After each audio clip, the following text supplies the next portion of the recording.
კამერა მზად არის, მიკროფონი მზად არის და ახლა უნდა ამოვიღოთ ერთად შეკითხვა. და ნახოთ რა არის კითხვა. ჩემი კითხვა. ვინმე რამდენია? კაგადავიდეთ კითხვაზე.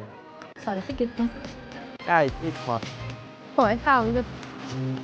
და ახლა ამოვიღებ კითხვას. კარგი, ახლა კითხვა სამოვიდეთ. ამოვიღეთ კითხვა, აბა როგორი კითხვა მიგია. რომელ სიტუაციაში დავჭირდათ პირველად უცხოელების დახმარება? რომელ მომენტში იყენით პირველად რომ უკვე სტუდენტი ხარ? რამდენჯერ დაგეგმეთ თვალიდან დავისე ყველაფერს სერიოზულად? როგორი განსხვავება სკოლის და უნივერსიტეტის ცხოვრების შორის თქვენთვის? როგორია თქვენი დილის რუტინა სანამ ლექციაზე მოვდებით? რა არის ყველაზე სასაცილო ან უცხო ფურგონები, რაც ამ მოგვიე დროში